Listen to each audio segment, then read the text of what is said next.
avec l'équipe d'Algérie.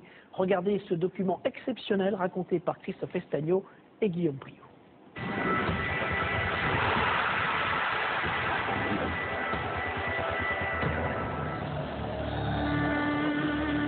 Joueurs, 40 millions d'Algériens, c'est bien plus qu'un match de football.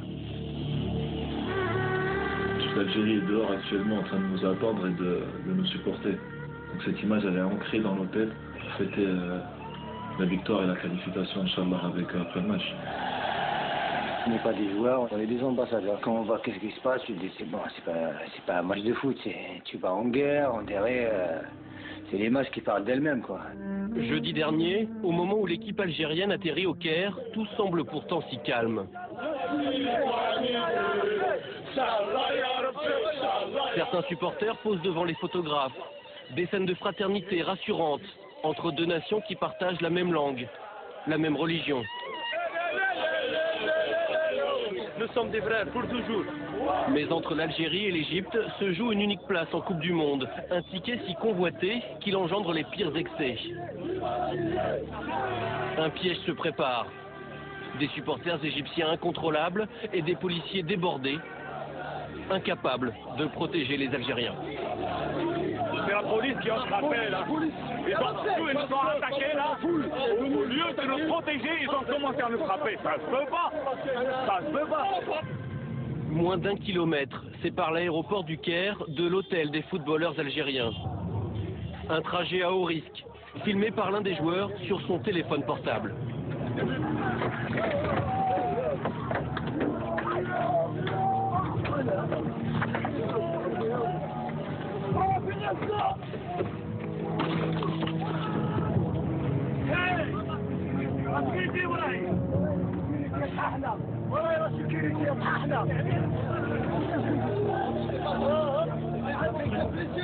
Qu'est-ce qui s'est passé, Mathis? Qu'est-ce qui s'est passé?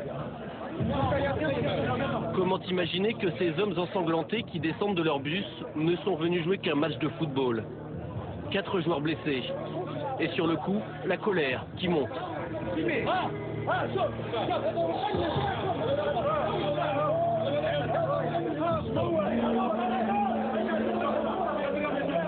Imagine un joueur, il prend ça dans la tête. Imagine.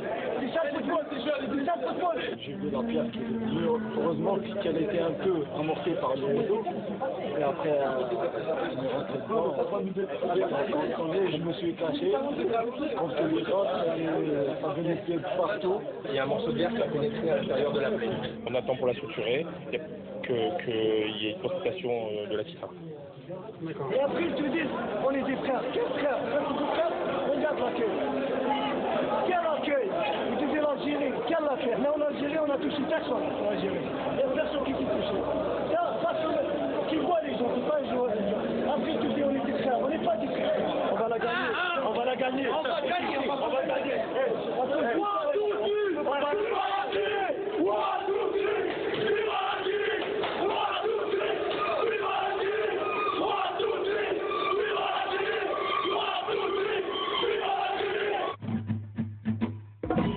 En direct du CHU d'Égypte. Donc, est-ce que vous pouvez nous parler de la blessure de certains joueurs? La vôtre d'abord. Elle est centrale au niveau du cerveau. Il faut commencer par elle. Le lendemain, dans l'intimité de l'hôtel, plus personne ne peut approcher. Ni supporters, ni journalistes. Notre caméra est la seule acceptée. Loin du tumulte, les plaies ont été soignées. Les esprits se sont apaisés. Je suis en train de me remonter le moral. J'ai failli pleurer hier, mais ça va là. Non, alhamdoulilah, tout se passe bien. Impeccable. Même avec un bras au moins, on va jouer. On aura plus de courage. Mais cet avant-match sera de tous les excès. Rafik Saïfi s'en rend compte une deuxième fois lorsqu'il s'aventure hors de l'hôtel. Comme par hasard, aujourd'hui, il y a la sécurité. Hier, il y avait personne. Aujourd'hui, il y a les chars, il y a tout. Je suis en Afghanistan. Voilà, c'est pas un match de foot. L'armée, c'est un char, là, c'est l'armée. C'est même pas la police. Plus d'1h15 pour enfin atteindre l'immense stade du Caire et s'entraîner. Fais-la sortir, voilà. Le soir venu, nouveau souci, ce bruit de klaxon incessant. Est-ce vraiment un hasard?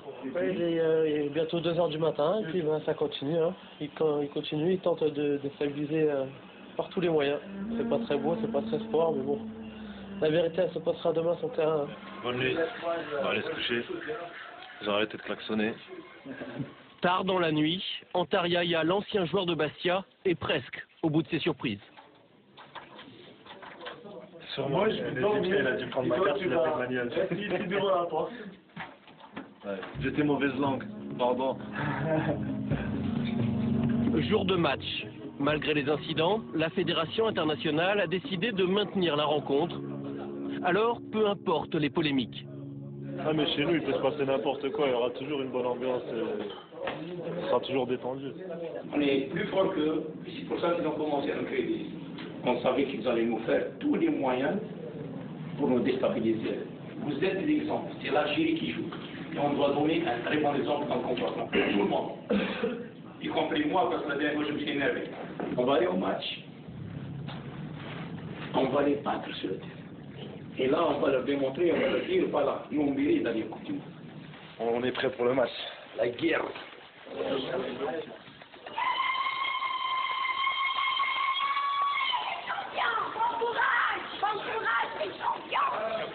Partout à Alger, partout dans le pays, des places de village au restaurant, un peuple espère.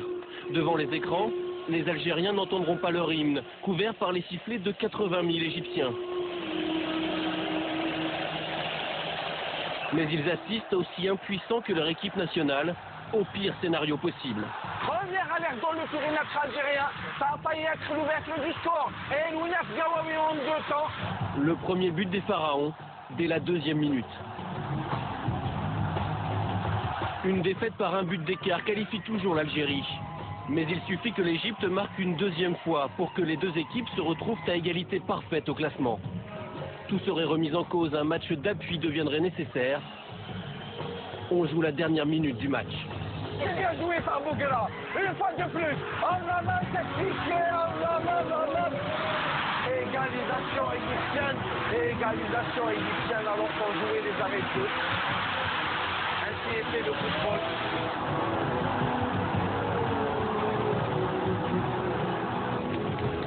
Pendant 95 minutes, l'Algérie a tenu cette participation au mondial qui lui échappe depuis 23 ans. Puis le piège s'est refermé. On jouait comme des invalides de guerre, mais qui ont tenu leur rôle. Il faut vraiment les féliciter, ces garçons. On est fiers d'eux. Tard dans la soirée, dernier remerciement aux supporters venus les encourager. Une minute du bonheur. Mercredi au Soudan, sur terrain neutre cette fois, les Fennecs auront une 2e chance. Ça fait mal, c'est très dur à digérer, mais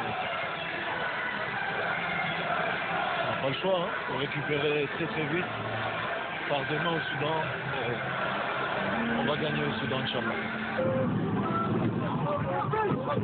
Sur le chemin du retour, un éternel recommencement, de nouveaux jets de pierre.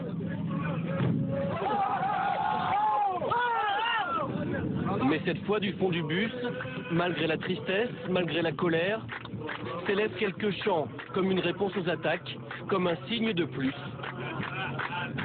que l'Algérie n'a pas renoncé.